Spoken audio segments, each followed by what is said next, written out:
Welcome to the Three Martini Lunch. Grab a stool next to Greg Columbus of Radio America and Jim Garrity of National Review. Three Martinis coming up. So glad you're with us for the Friday edition of the Three Martini Lunch. If you've been with us pretty much at all this week, you know that we are in our year-end awards season. We started back on Monday with overrated, underrated, and honest political figures. Tuesday, we shift to the figures we're most sorry to see pass away in 2024, plus the rising stars and the figures we think are fading into oblivion. Time will tell for sure if we're right about that. I think Jim's definitely going to be right about his. But Wednesday, of course, Christmas Day, we heard from Robert Davi, looking back at that fun interview that we did with Special Agent Johnson from Die Hard. And then yesterday, of course, we looked at things like Biggest Lie and Best and Worst Political Theater of 2024. So today, as we close out the week, but there's more to come next week, we look at Best Idea, Worst Idea, and Boldest Tactic in 2024. So, Jim, the best idea of 2024. Greg, this is another one of those categories where a lot of years it's a rebuilding year, and you're just looking for an idea that wasn't that bad. For the best idea, it's a little nebulous. I'm going to say the rollback of woke or the backlash to woke. I think, the 2024 election results were definitely a big piece of this. But even before the election, you started seeing certain segments of corporate America, certain universities, not all of them, but a couple high-profile examples. And just kind of broadly, this general sense of, maybe, everything we've been doing to promote diversity, equity, and inclusion over the last few years isn't actually making things better. And in fact, is basically, there's a fascinating study by Rutgers University that looked at the effects of DEI programs in corporate workplaces and found, well, actually, no, some of these programs make things worse. They create racial resentments where none existed beforehand. They actually increase workers' perceptions of unfair treatment and bias and all that stuff. And in some cases, people they went into to try to break down white supremacy and white resentment of other races, and they came out of the program with whites with higher levels of resentment. These are actually completely counterproductive, or at least some of these programs are. Last year we had the Bud Light backlash. This time we had Jaguar. With some odd, vaguely hermaphroditic models, bouncing around and painting and jumping and not showing us the car, which seemed like kind of. But it's kind of fascinating, the moment that, because it's just a silly car commercial, Jim. Why are you getting all that fired up about that? And it's like, well, first of all, I saw people, including Pete Hegseth, had said, at the Pentagon, they Bud Lighted themselves. And people almost immediately after the Jaguar ad said, oh my God, they Bud Lighted themselves. It turned into the lexicon, and I don't think this was an extremely online conservative thing. I think everybody got the idea where you as a corporate entity or you associate yourself with these ideas that because of the circles, your top management, probably your HR, your advertising team, everybody there has been in the same, generally far left political circles. So this seems normal to them. And to everybody else, you come across as a space alien. The term Latinx, the term birthing persons. You'll do these things that basically mark yourself as having this worldview that is very far from the mainstream. And for a few years, I think America was willing to, we don't like it, but the whole George Floyd thing happened, and Trump's in office. It's very controversial. It was kind of this begrudging acceptance. And year by year, the public just said, this is ridiculous. This is actually harmful to campus unity. This is harmful to businesses. Remember when businesses made stuff and they tried to sell it to you, and that was and now all of a sudden you have these people at the tops of these organizations, and it became very clear when someone who was quote unquote woke became the head of an organization, they started to believe the purpose of the organization was to promote the woke agenda first, and maybe we sell some cars on the side, or maybe we sell some beer on the side. By the way, Bud Light sales never recovered. Bud Light is, and there's never, they put Peyton Manning in their ads. They put comedians. They did everything possible to say, hey, we're not like that anymore. And it didn't do any good. And so I think there was this very clear message sent to corporate America, universities, and everybody, and to the law. All of a sudden, Democrats boy, who are the idiots who thought of, abolish the police? You guys were, And so there's kind of this broad cultural sense that a lot of the stuff divides people by race. A lot of this stuff promotes, not just, being nice to people who are different, but you have to salute people who are different. There are a million and one trans days and gay days and all this stuff, but we can't put a Christmas logo on a Starbucks cup. Just the degree to which there was this hostility to everything traditional and this celebration of everything that in some circles is still very divisive. 2024, the American people said, we're sick of this, enough of this. You saw it both at the ballot box and I think in venues outside of the ballot box. That was, as much as you might love the election results and everything, that was the single best development of 2024. Yeah, no, I mean, you think about Bud Light and Jaguar, and I'm like, who do you think buys your products? When it's Bud Light, you kind of think of blue-collar people. They're not interested in you celebrating a biological male as a woman and celebrating this person's supposed womanhood. And I'm pretty sure most Jaguar owners aren't all that into androgynous, eunuch, Jaguar used to be James Bond's car, right? Anyway, there are a whole lot of men of all kinds of ages who look at James Bond, always looking good, always around attractive women, driving fast, always having the gadget, and electrocuting some bad guy and saying, shocking.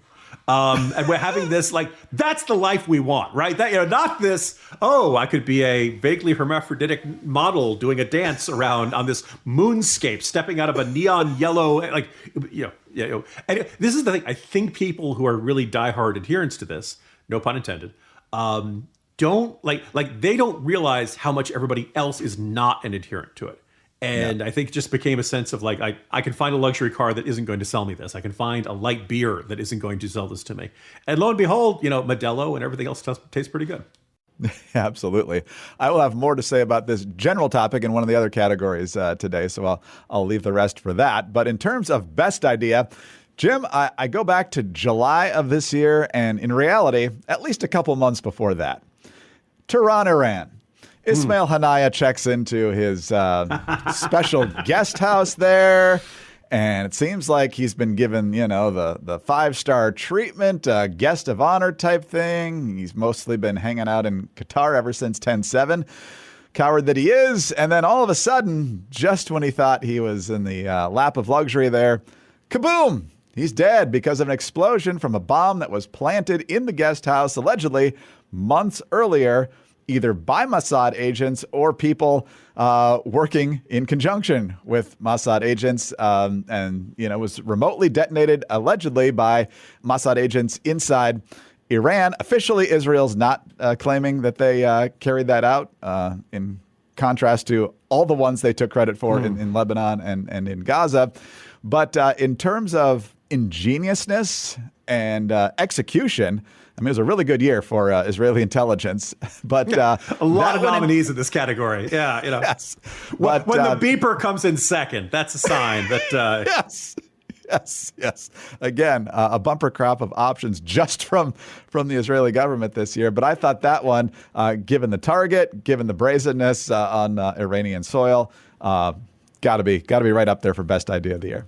Greg, the Israeli architect of the exploding beeper plan, right now feels like Sammy Sosa. I hit more home runs than anybody else ever before. Somehow I don't have the record. That's right. Finally, just last point. That's a great example, and I'm glad you remembered it. That guest house, the Yelp reviews have just been brutal. That's right. Airbnb is just never, It's hard to recover. I distinctly asked for a non-smoking room, and now many of my body parts are smoking. All right, Jim, a long list of good ideas. I had an even longer list of bad ideas, but what tops your list? Okay, yeah, usually this is another bumper crop category. But actually, for this one, I had one, and I'm curious if it made your list. I thought about it, and I think because of the sheer ridiculousness, the sheer hype to performance ratio, to me, the worst idea of 2024 was the Gaza pier. I've been telling everybody who's been saying, Joe Biden is a master diplomat, and this is the guy who's just exactly the architect of Middle East peace we need, to take a long walk off a short pier for a long time. And for a little while, there was a short pier for them to walk off of. This was announced in the State of the Union address. And from the beginning, people were like, how is this going to work? And I could take a little bit of credit. Many of the early doubters just figured that at some point Hamas would blow it up. They would just fire artillery shells at it, or they would so they would end up with people dying. That was not the problem. The only problem was that the pier could handle 3-foot waves, and that's what you got on anything beyond a normal sunny day on that side of the Mediterranean. The waves come in from one direction to the other. There were days it could work. It was fine. If it was a calm day, they could unload the aid. They got it onto trucks. The trucks then drove and were almost immediately hijacked by anyone from thugs to refugees. Nobody's exactly sure, but you just saw the video of people just grabbing the stuff and taking it down, handing it off to their buddies and all that stuff. At least for the first couple of shipments, none of the aid actually got to the distribution point in the refugee camp it was supposed to. But hey, after it leaves the pier, it's not our problem anymore. Now, I don't know this for certain. This is something I'm looking forward to reading in some future Biden administration official memoir. My strong suspicion is that, like, the people who build these piers, they know what conditions they can operate in. They can read a map. They can look at a map. They can look at a weather report, and they knew, hey, boss, this is not a good spot for this thing. On good days, we're going to be able to use it. Bad days, we're not. There is no doubt people in the military knew this. This was probably sent up the chain. At some point, someone up there said, "I don't care. I want to pier on that that coastline, and you're going to do it." I strongly suspect that it was Joe Biden himself who demanded that. Maybe somebody else in the chain, but this just has the fingerprints of Joe Biden all over it because it's gimmicky. It denies basic facts on the ground. It was announced to great fanfare. There were all kinds of logistical problems that were foreseeable that were just kind of blithely ignored. And it was very quietly withdrawn, and everybody insisted it was a great success when it fell flat on its face. That just feels like Biden to me. So I look forward. Maybe we'll know more about this when we're doing our 2025 end of the year awards. But just think, my suspicion is that was a Biden idea from the beginning. He probably was warned about all the difficulties. It operated for a couple of days and had to shut down. Was back on, back off again. Pieces started getting loose and floating away. And in the end, it was very quietly done. So Gaza Pier, you're the worst idea of 2024. It was a terrible idea, but it's an excellent nomination on your part. And of course, ultimately, there was one U.S. service member who was injured and ultimately died from those injuries as a result of the chaos over there. And so, yeah, it was not attacked, which we had feared from the get-go, but it was a disaster from start to finish. It's an excellent choice, Jim, but I was so sure you were going to pick something else that I spent more time focusing on my number 2 choice, which I kind of foreshadowed a few episodes ago, and that I was going to go with Tim Walz being chosen by Kamala Harris. That was a terrible, terrible decision. You articulated many of the reasons in that first year-end special about why it was a terrible decision. He added nothing to the ticket in terms of electoral power or attraction, whether it's in the Midwest or anywhere else, any particular demographic. Obviously, we talked about what Josh Shapiro potentially could have done for the ticket in Pennsylvania back at the time, and wouldn't have been enough, as it turns out, if the rest of the states had stayed the same. But nonetheless, Tim Walz was weird. His performance in the debate absolutely stunk and really served as a bit of a momentum shift, as you mentioned, in the race. But my winner, and the one I thought you were going to take, I'm not even going to say it. I'll let him say it. Donald Trump lost 2 debates to me in 2020. Since then, he hadn't shown up for debate. Now he's acting like he wants to debate me again. Well, make my day, pal. I'll even do it twice. So let's pick the dates, Donald. I hear you're free on Wednesdays. That's the one day he was not in court for the Stormy Daniels trial up in New York. So Joe Biden with the trash talk there, Jim. I'm going to do it twice. You didn't even bother to debate the Republicans in the primary. I'll challenge you now. We'll do one in June. We'll do one in September. I'm not afraid of you, pal. And I don't know if that was a strategy if it was a not too bad but not good debate, get that one out of the way and maybe find a way out of the second debate. Or it was just people on the Biden side saying, we're going to need to replace this guy, so we might as well have him step on the rake early. Whatever it was, or just Joe imploding, that's the biggest pivot point of the 2024 campaign. So Biden going out there with all the bravado and insisting on 2 debates, which Trump immediately said, yep, sure, sounds good, which I don't think the Biden team expected to be the response. Trump was fine that night. I wouldn't know if it was spectacular, but didn't matter. Yeah. As Dana Perino said, after about 15 minutes in, she put down her pencil and said, this is over. And I don't just mean the debate. Greg, that's an excellent selection. Listeners likely know my recurring point that, like, traditionally there are 3 presidential debates and 1 vice presidential debate. So when Biden says, I'll even do it twice. No, you'll only do it twice is the...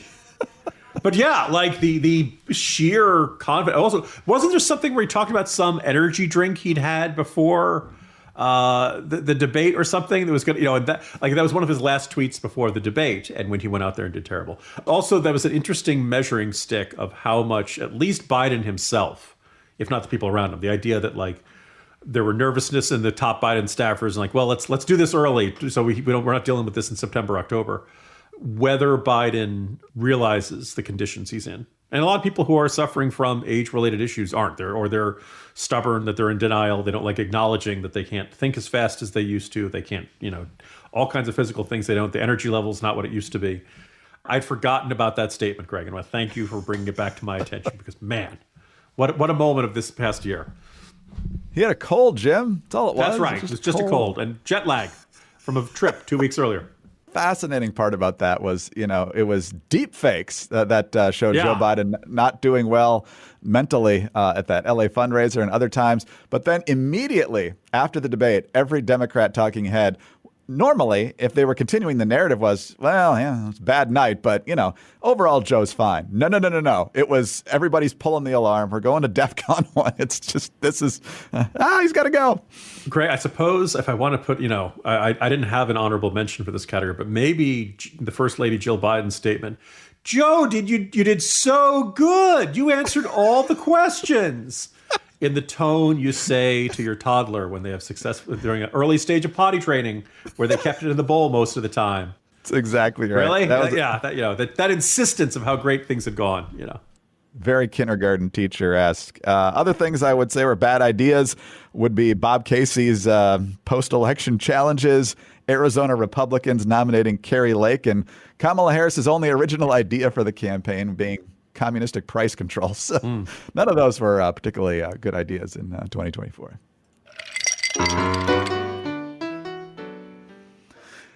All right, Jim, I guess you could consider Biden's brash challenge a bold tactic that really, really backfired, but I'm guessing you have something else as your boldest tactic for 2024. Yeah, so it doesn't, we just have these, we go with the old McLaughlin group category. So there's no specification that the boldest tactic has to be one that worked, but I think it probably makes for a better nomination when it does. So I went with the Trump campaign's ad, who had the tagline, Kamala is for they, them. President Trump is for you. And it was based upon her past statement, both in a questionnaire and on camera, that people who want to change gender in federal prisons should have those surgeries conducted at taxpayer expense. They ran this ad coast to coast. It was all over there. It was discussed. It was a very powerful ad. Harris tap danced on whether she still supported that. She said, I support following the law. It's required by law, blah, blah, blah. I think if you ask the average American, do you want to pay, 90-something Americans say, no, they're in federal prison. I don't want to pay that for anybody, but I certainly don't want to pay it for federal prison. And I don't buy the idea that this is medically necessary or anything like that. Kamala Harris, look, there were a whole bunch of positions she took in 2019 when the Democratic Party was arguably at its leftmost point in its entire history. You can argue about whether they've gone for but this was a race to the left, in part because there were 16, 17 candidates. And if you were people believed that Biden had the centrist lane. I don't know if that's necessarily an accurate description, but I don't know if you consider Michael Bennett or any of these other lesser, knowns in that category. But Harris went as far to the left as humanly possible. She's a California senator from San Francisco, right? Her instincts were always to be very far on the left. Biden wins the election. She becomes vice president. She becomes the nominee. And had she gone out on camera and said, I've thought more about this and I don't have that position anymore. I think that, there are much more important ways to spend money, blah, blah, blah. She could have, it would have been a flip-flop. Yeah. But the question is, would you rather have that or not have that? And we kept getting on this issue and on a bunch of other issues, what people would say, do you still believe X that you believed when you were running for president in really 2019? She was out by the year 2020 started. And we kept getting statements from spokesmen that she no longer held that position. But she almost never said things on the record, on camera, never part of her general reluctance to do interviews in general. And when she did these questions, or when she would get questions like, say, Sonny Hostin asking, hey, anything you want to do differently from Biden? She would just say, nothing comes to mind. She didn't really want to renounce her 2019 positions, which is one of the reasons, if she was elected, I suspect she would have been much more left-wing than the, rather generic campaign message of 2024 was. So that ad, highly effective. And what made it so effective was her on camera.